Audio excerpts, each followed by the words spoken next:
Okay. Yeah. Good morning, good afternoon, everyone in the place where you are. My name is Antonio del Rio. I am the director of the UNAM Center for Mexican Studies in the United Kingdom.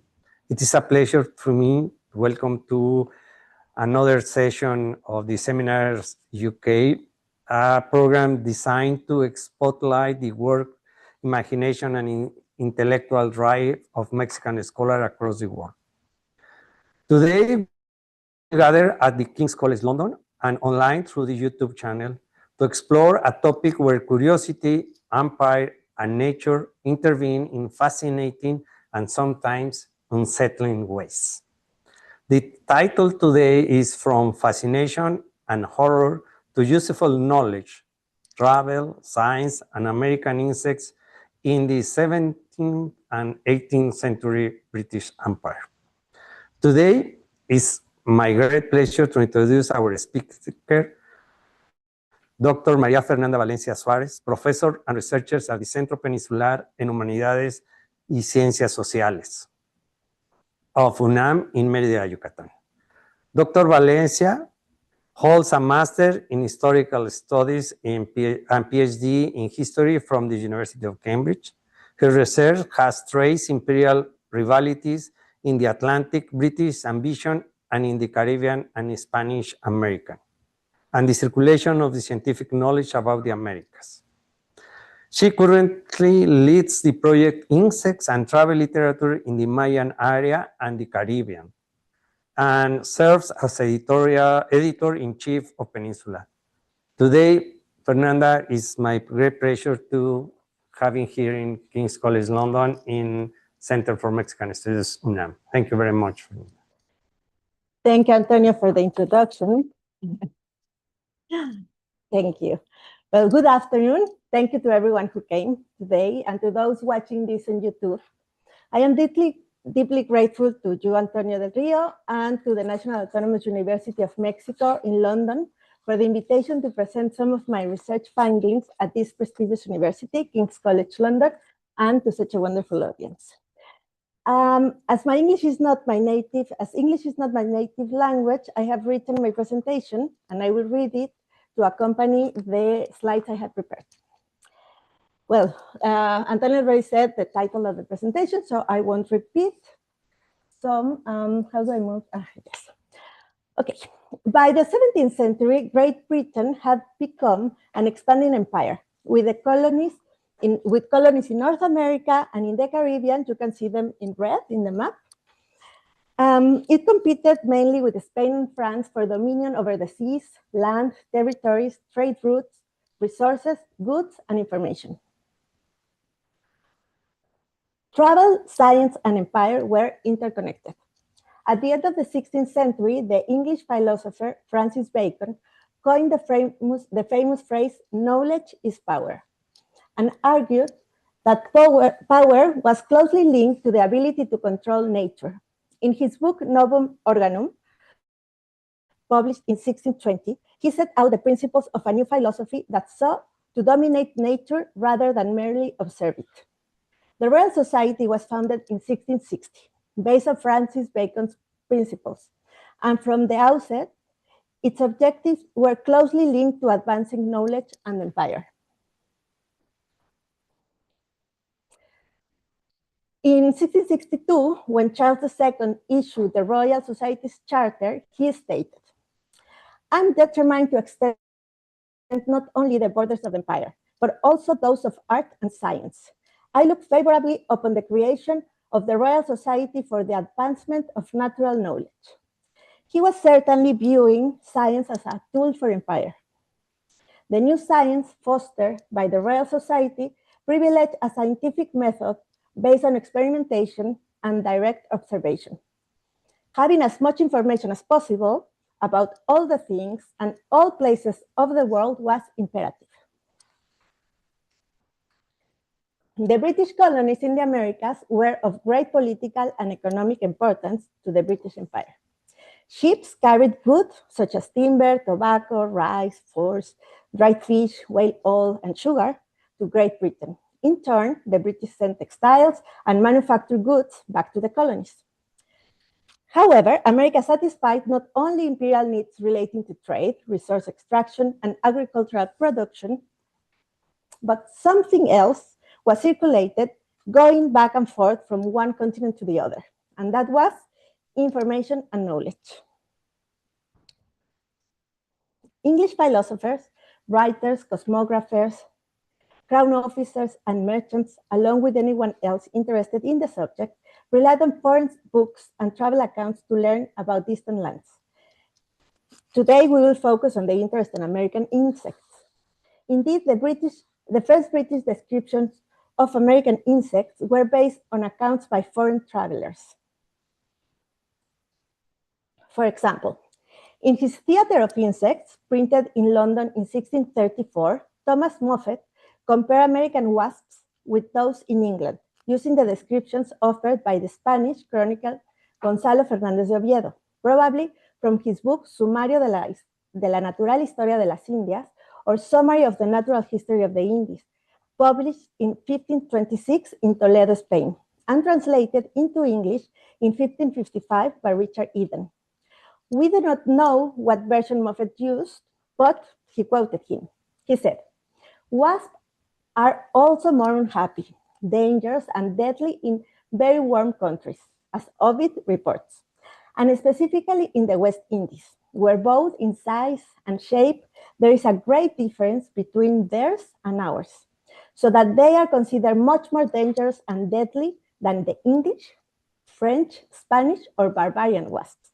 I'm not sure which was the barbarian wasp, but American wasps were portrayed as the worst of all.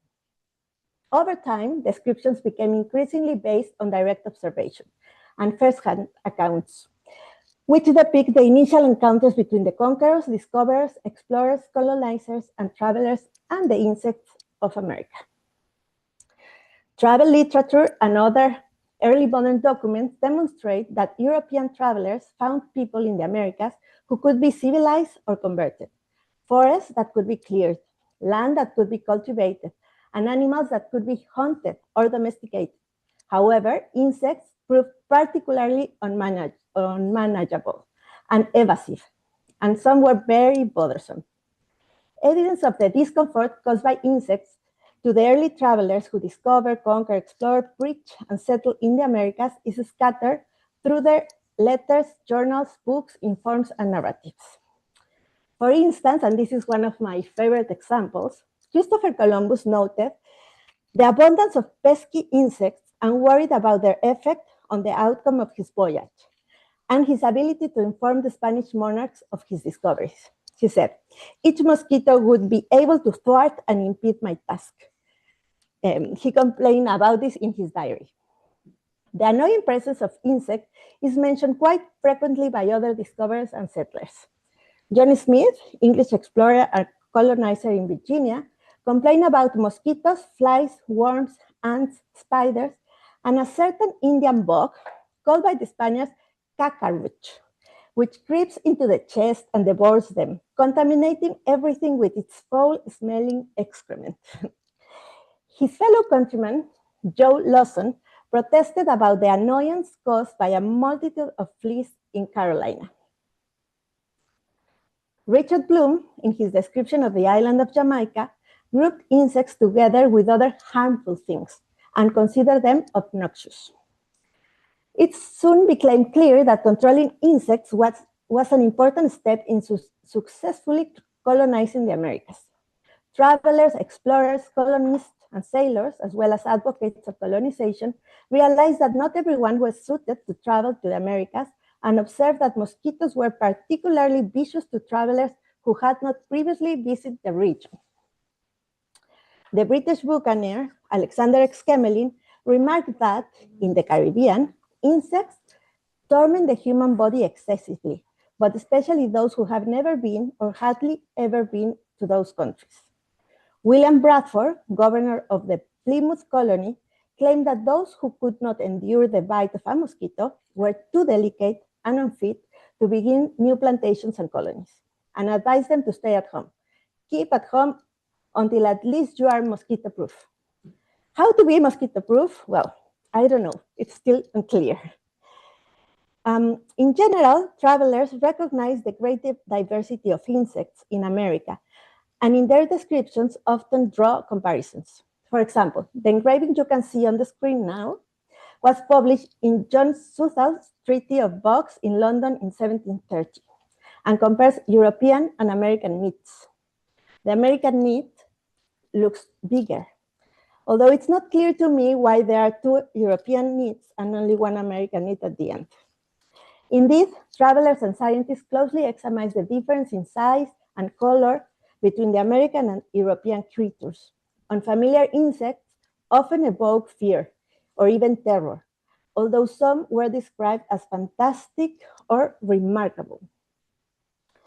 In a letter sent from Jamaica, Charles Butcher described to Edward Haley the insects of the island. He said, "As for insects, there is a wide variety, many of which are frightening, and there are a lot of large moths mentioned by Moffat." It was the book that I referred to before, and was probably the most popular book about insects in England at the time.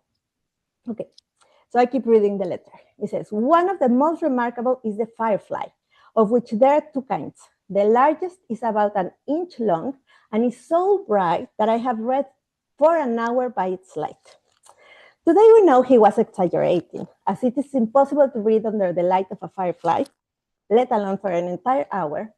But just imagine how fascinating and curious that description must have seemed to scientists and natural philosophers in London. American butterflies and dragonflies received many compliments and were described in a way that emphasized their beauty and delicacy. As you can see in the extracts from a letter displayed on the screen, a butterfly was described as the most beautiful object, and the dragonfly as pretty extraordinary.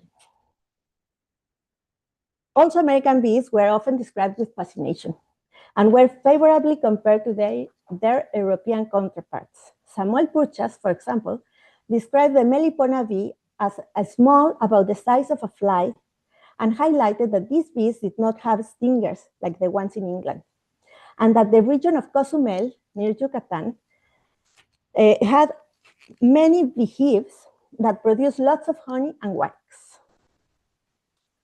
I'm gonna go back. Clearly, travelers recognize the economic and cultural importance of certain insects in the places they visit, and the value of insect-derived products such as honey, beeswax, silk, and dyes. They gather information about their behavior, life cycles, habits of the insects that were previously unknown to them, often with the help of local people or through word of mouth. Now we go to the other. For example, English travelers heard, or perhaps read, that in the New Spain, a small insect called cochineal or grana was used to produce a red dye that was a highly valuable commodity exported to Europe. Spain jealously guarded the secret of cochineal cultivation, but English travelers and dye merchants were eager to obtain it.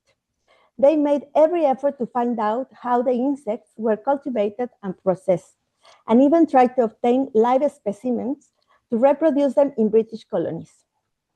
William Dampier, for example, in his travel account, published in London in 1697, described the cochineal and explained that it was bred in a sort of fruit, much like the pickled pear, to obtain the much esteemed scarlet.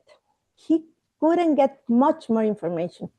The Royal Society was very interested in the cochineal, as it is shown by the numerous letters exchanged about the topic. And I found many of these in my research last week, so I haven't gone through them, but I'm sure I'm going to find lots of interesting things there.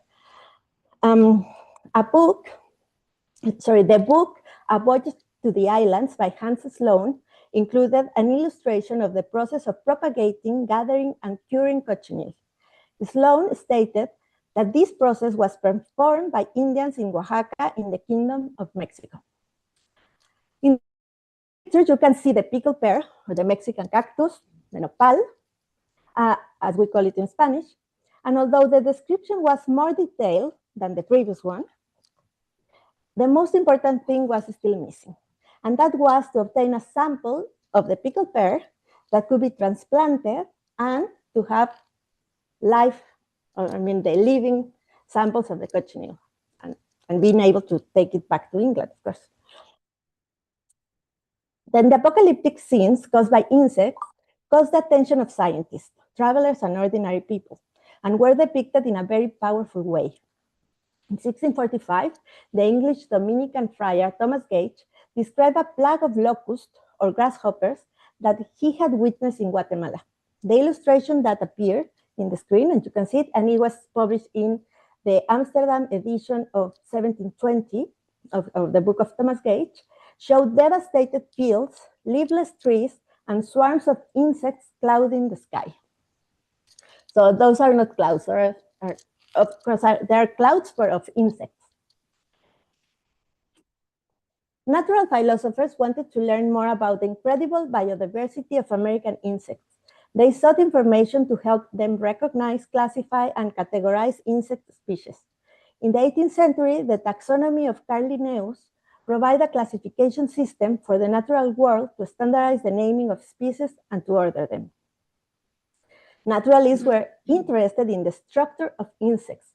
Early microscope users were fascinated by them. In his book, Micrographia, published in 1665, Robert Hooke illustrated a flea in such a detail that it covered a foldable double page. He included many more illustrations. Here you just have some of the images that he included in his book, and you can see how detailed they were. Hooke wanted to challenge the idea that insects were simple and insignificant. However, it should be noted that he believed that insects were inferior to a horse, an elephant, or a lion, and of course to humans. But he claimed they weren't irrelevant. As I mentioned before, the Royal Society philosophers used travelers as a source of information about insects overseas. What is very interesting is that they issue instructions to ensure that their informants observe what was important and useful. Some of these instructions or directions were published and circulated through the Philosophical Transactions, which was the journal of the Royal Society, the world's first scientific journal that is still running and has been in publication for 360 years. The Royal Society and the Philosophical Transactions were undoubtedly central for the networks of knowledge that flourished with information circulating across the Atlantic, connecting with individuals and academic societies of other countries and transcending imperial and national boundaries. From London, Henry Oldenburg, Secretary of the Royal Society, built up a network of informants. On the screen, you can see an example of the letters he sent to America seeking useful information. I'm going to read it. Dear Doctor, I'm writing to you in your capacity as someone who can provide me with a wealth of information about the West Indies. I kindly request that you provide us with information in as much detail and as accurately as possible. We are interested in minerals, plants, animals, air, water, and soil. Whether from the place you are traveling to or the place where you currently reside. Your observations will be gratefully received and faithfully recorded and preserved for the advancement of knowledge. With mutual gratitude, I can be of service to you with philosophical communication, alas, he was offering to also send information. Finally, he bids farewell, your very affectionate friend and servant, Henry Oldenburg. So efforts were made on both sides of the Atlantic to collect information and specimens. Illustrations and collections of insects pinned to a cardboard allow Europeans to look at them, observe them carefully, through a microscope or a magnifying glass, to study their shape, their features, their size, and if possible, capture the beautiful and brilliant colors. However, these studies were not only aimed at understanding insects or domesticating and reproducing those that could be useful, but also at finding ways to exterminate those bothersome and control plagues and pests. Keeping these objectives in mind, natural philosophers would sometimes ask very specific questions. In this letter, for example, and it's a different from the other one, Oldenburg asked questions about various topics related to the Antilles or the Caribbean, including insects. The following is an example of the kind of inquiries he made. He said, please confirm whether there are snails without shells, fireflies that stop glowing when they are caught, but would light up a room if left free, and bees without stings. Please send spiders and blue and brown bees that produce honey sweeter and whiter than European honey. Investigate good termites if they are born spontaneously from rotten goods. As you can see, it was necessary to corroborate the information before considering its truthworthiness. It is also evident that at the time, there was still much debate about spontaneous generation, being the belief that living creatures could arise from non-living matter as if magic. Direct observation was so important that obtaining specimens was indispensable, but it was complicated. One needed first to catch the insects and then to send them to England, and it had to be done properly without damaging the insects. There are various letters complaining about the difficulty of the task.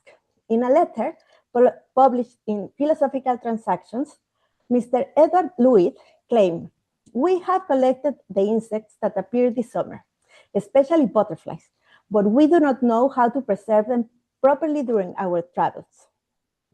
By the way, not all the letters received by the Royal Society were published, only those considered important, and of course, they were abridged and edited. The case of James Petiver, an enthusiastic collector that lived in London and didn't like traveling, is noteworthy.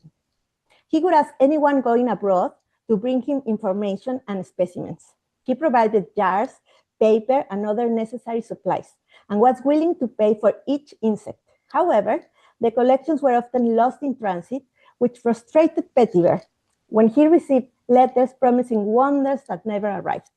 To avoid this, he gave his collectors detailed instructions. These were, for example, the instruction he gave to Captain Benjamin Stowe. He said, all insects, such as spiders, bees, butterflies, and beetles, can be preserved by using a pin, you can see it there, to attach their bodies to a cardboard that you will hang in your cabin or secure tightly to a box so that they do not get crushed. Petiver instructions for making and preserving collections were published in London in 1698. He was very specific about how to preserve each type of insect.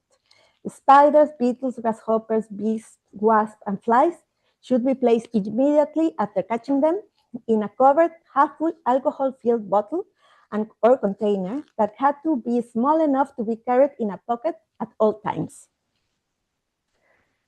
However, Petiver indicated that butterflies and moths with thin wings, whose colors may be affected by contact with the hands, should be placed between the pages of a heavy book, in the same way that plants and flowers are preserved.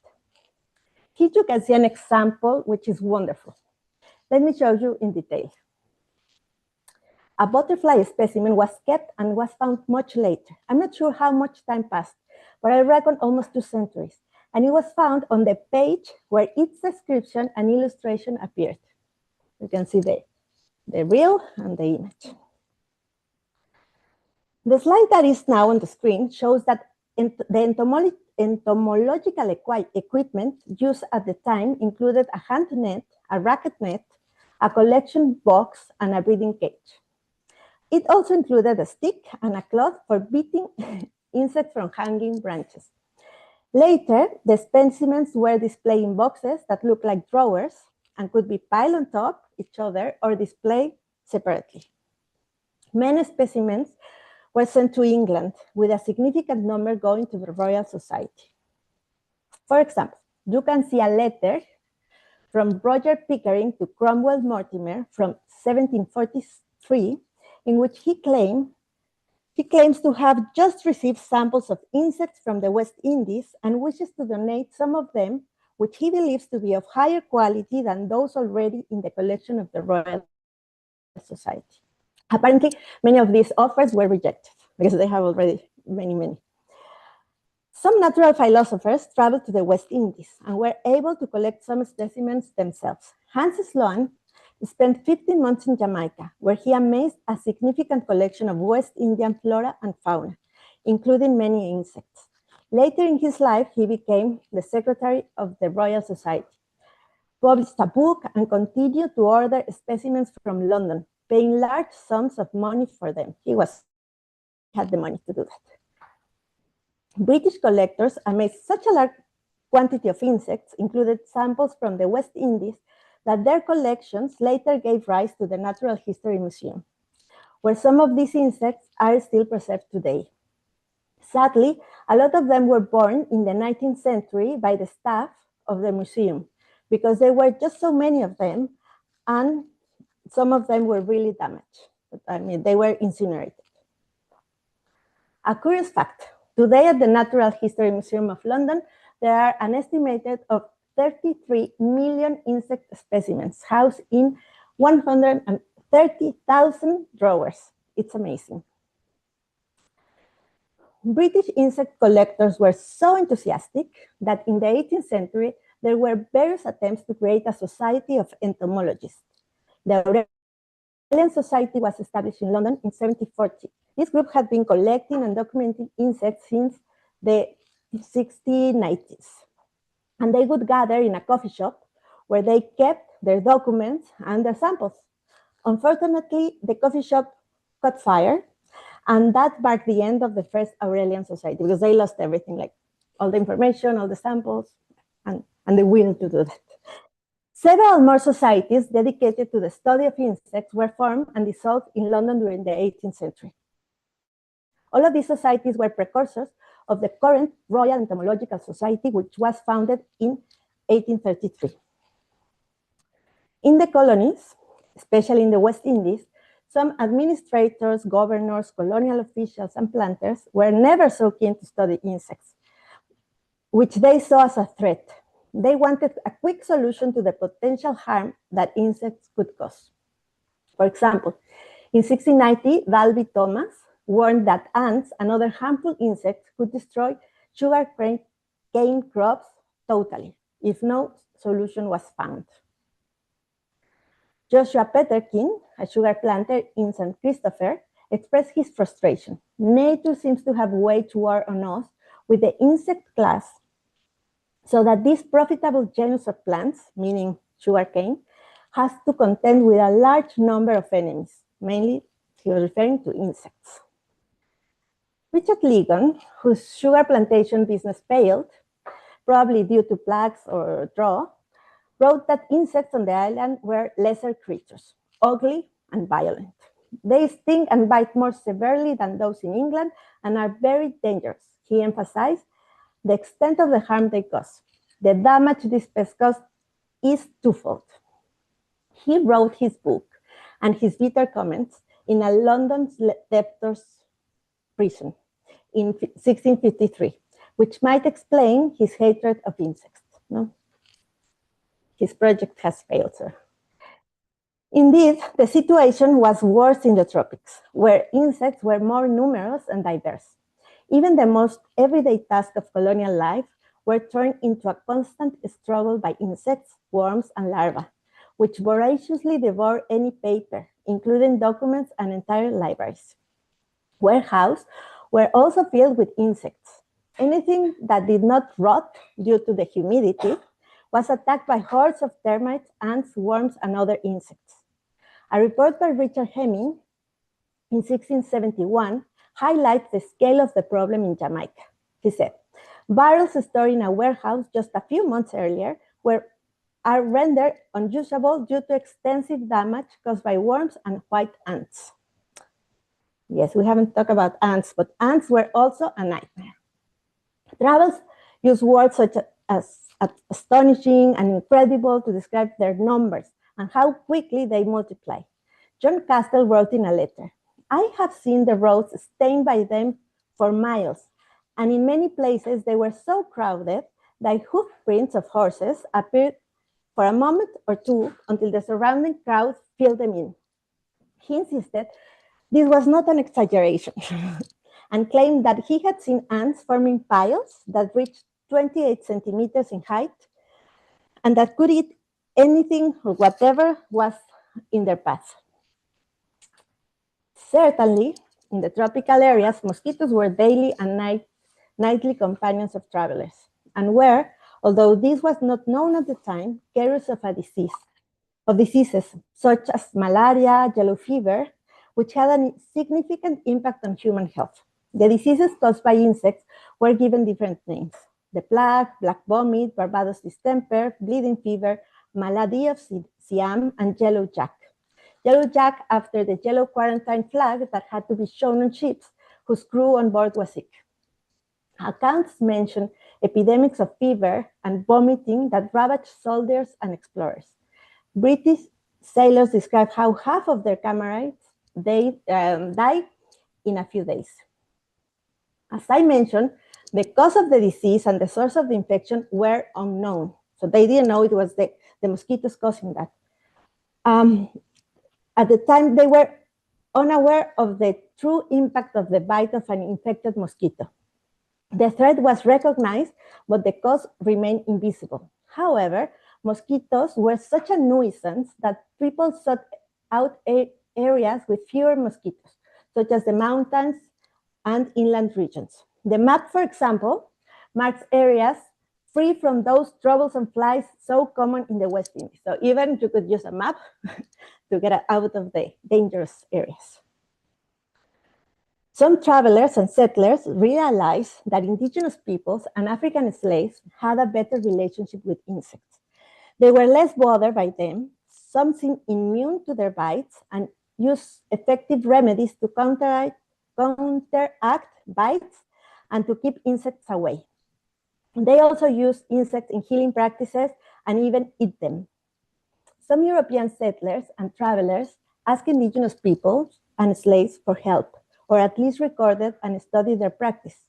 Hans Sloane noted in his book that blacks and Indians on plantations often have fires near where they and their children sleep, and explained that they made those fires both for health reasons and to protect themselves from mosquito or flies.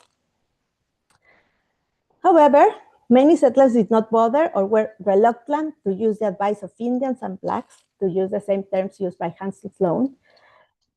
But they gradually developed various insect-repelling methods: mosquito nets, smoke, herbal ointments, and so on.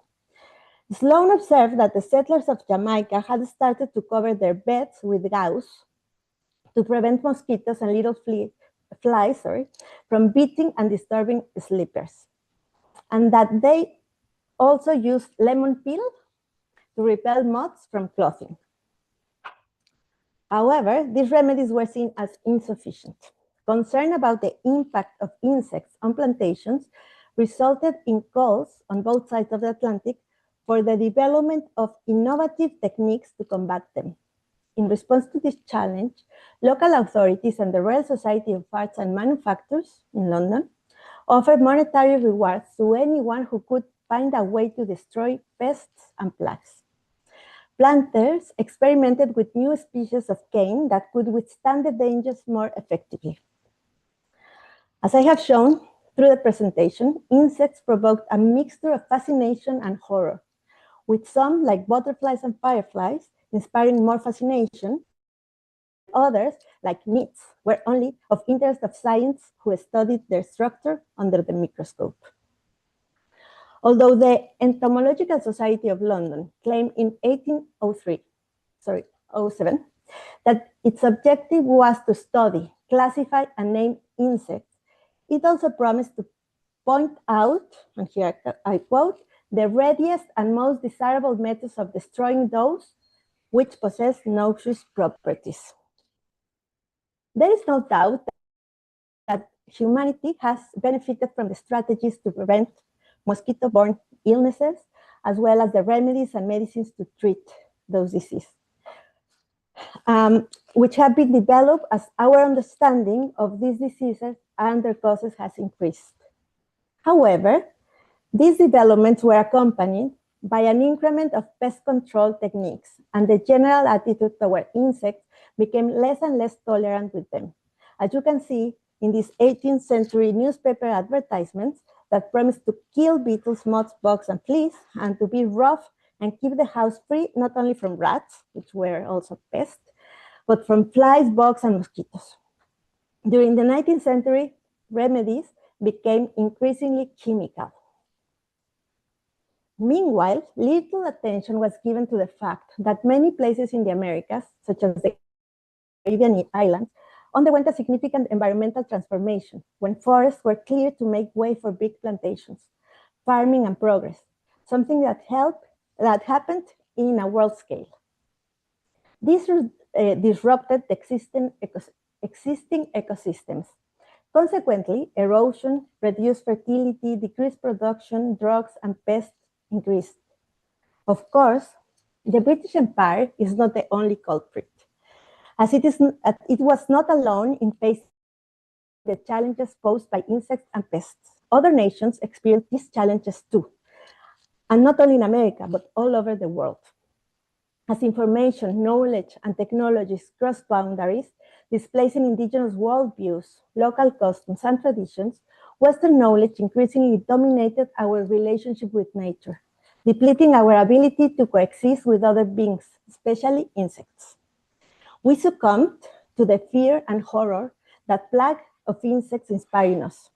We sought ways to destroy insects without understanding the fundamental role they play in preserving ecosystems.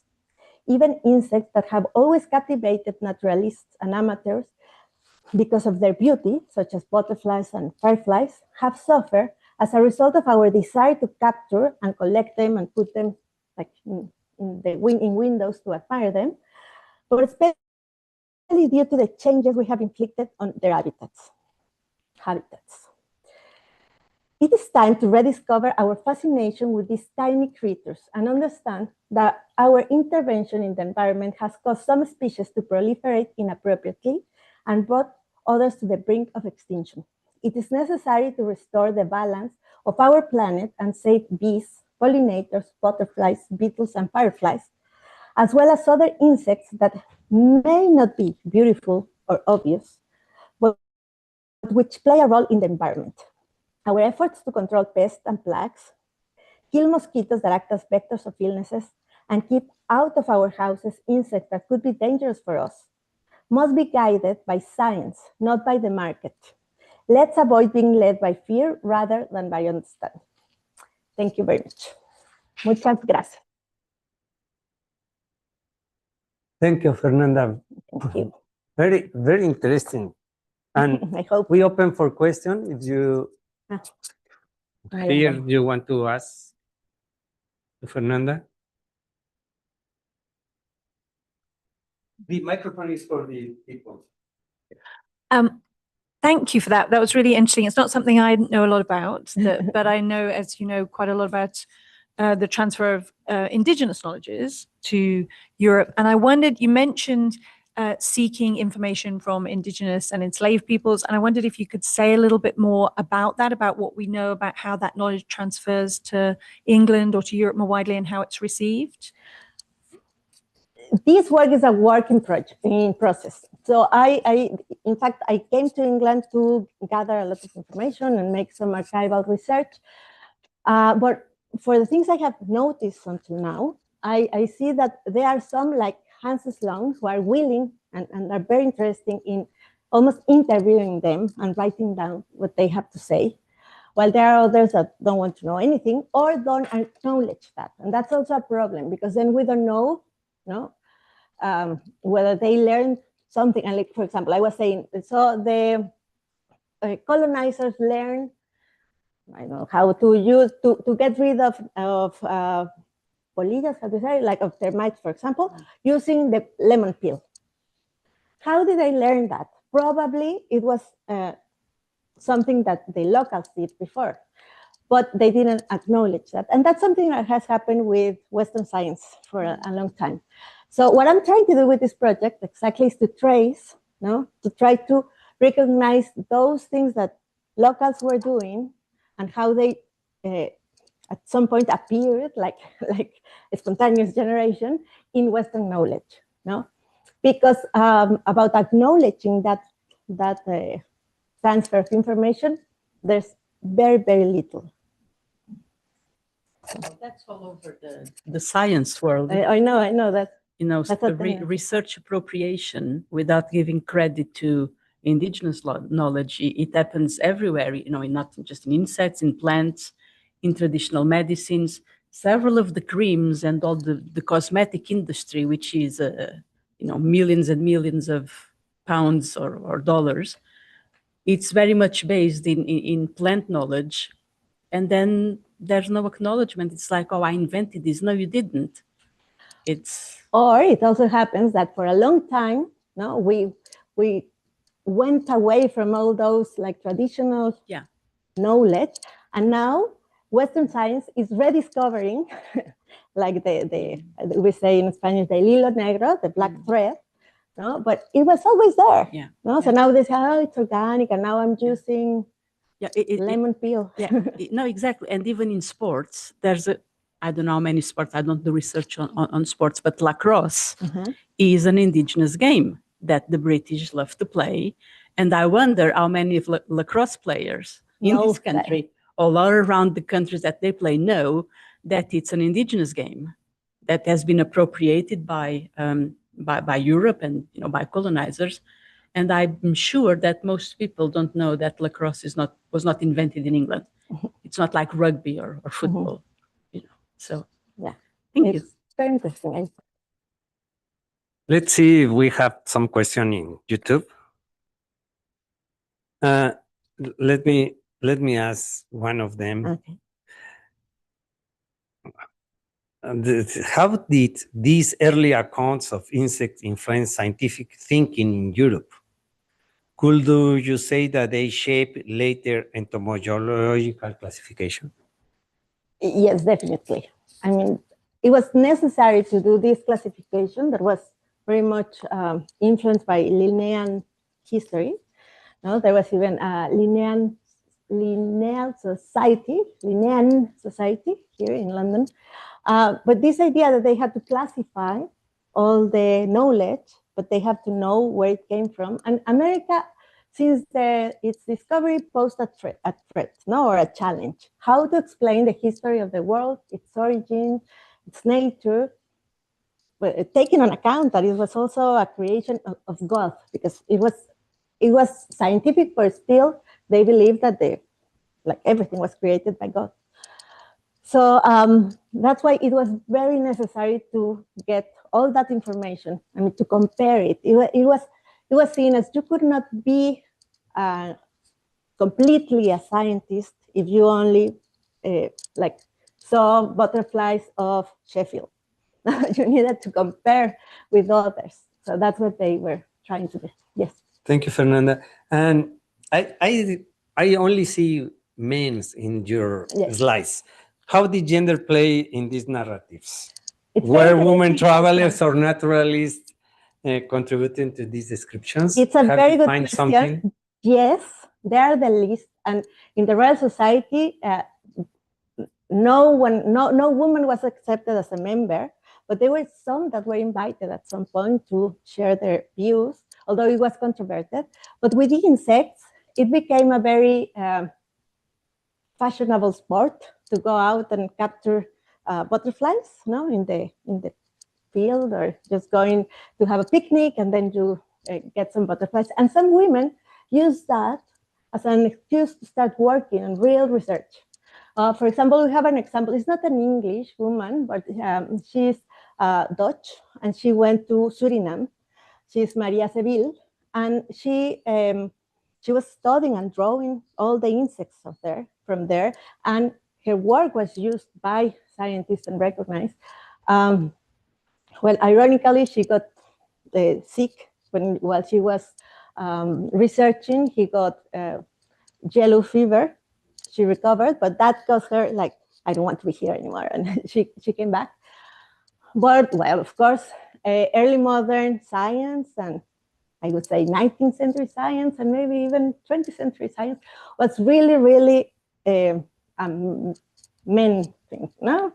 Very, there weren't very opportunities for women, and so they do not appear naturally in all the documents I'm doing. I'm like analyzing, but I definitely have this idea that I have to look for them and try to incorporate it incorporate them into my research. Okay, the title is From Fascinated to Horror. Yeah. And I will be happy if you can say something particular surprising your research about a specific book, specific phrases that have give you some specific of the horror and fascination. Yes. Well, I try to put some examples here. There are many, and well, I don't know. I feel like these ones, like the pile of ants and all those, kind of explain that feeling. And I have to say that after I gave you the title, then I thought like, oh my God, I already said that they are going from fascination to horror. And indeed, they're always, I mean, those ambivalent feelings, no? So there was never a time that it was only fascination or a time that it was only horror. And I try to say that through my presentation, but I know the title was already fixed with that. Yeah. Okay. Another question that I have from when I saw these ancient books, I always is surprised the exact description in the figures of the book. Do you have information about the artists that graved these magnificent illustrations in the books? Because we know the people that signs all the text, but we don't know the name of the artists that graved these specific and wonderful figures in all these ancient books. Well, some, as María revealed, they were both. They were like the ones describing and looking for the information, but they were also very good artists. Some others were hired especially for that. So Petiver would hire someone to catch the insect, and he would say to his counterpart, like, okay, you can use your slave or someone to go and catch the insect, but he needed someone to also make the drawing. And it was better even if they could like portray them or represent them in the wilderness. You know? So while they were alive, and then first you would draw them, and there was no photograph. No, for us it could be so easy. Just I got the photograph, and then there they have to do it. And if it's difficult with a human to stay still, I will make the drawing. Imagine with an insect. No, so they were artists, and they did wonderful job. Yeah, really. Okay. And Oscar Alvarez from YouTube has said, thank you for your presentation. Truly exciting. I was wondering if you are including the entomophagy aspect, Like in particular after the European Union legislation regulation for edible insects. Yes, I mentioned it very, very shortly that they, like, Europeans were amazed, and there are many descriptions that are both fascinating and I mean, they show this fascination, but also the horror of seeing people eating insects. So there are many of these accounts, but they're more like ethnological. There was no disciplines then, so but it was more like a study of these indigenous people that I'm seeing and a part of their behavior more than something that I can learn from. So it was that. But thank you for the question. I want to go deeper on that. Hi, thank you so much. I was just wondering, when it comes to emotional reactions, do you think that in early scientific research, was it more driven by curiosity or fear? I would say if it's scientific, curiosity. But it's also, that's why I'm working with the letters and not so much with the philosophical transactions. Because you can see how from the letters that are in manuscript, there is a change. I mean, there is like, they need to get rid of these emotions. No? So in the letters, there are more of these anecdotes and things like they really say, it was horrible. I had to catch it and it was, sticky. And then, well, in the paper, no, like this scientific article, they were more like, okay, the characteristics are this and this and this, no, more descriptive, and so that's why I'm trying to do the comparison. No, that yes, thank you. Thank you, Fernanda. There is another question. Rita Chanona asks, thanks. And how is the viewing mirada of science of the traditional medicine, especially with insects? With insects. Yeah, well, there is one of the guys I'm studying, because I'm studying many of them, he even said that the insects are used for remedies, no? Or for example, they are really, and that's a letter that they sent, that they have discovered that they use the poison of the scorpion in the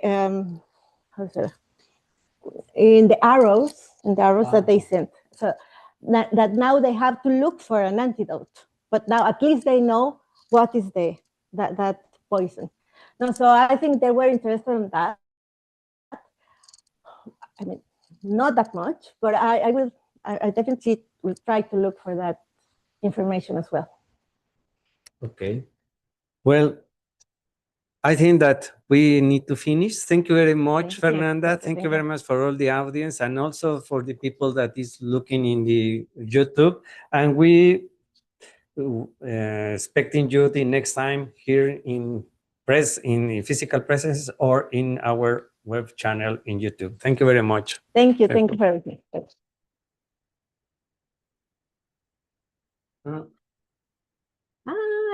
you. I need a bag like this. Thank you. Thank you.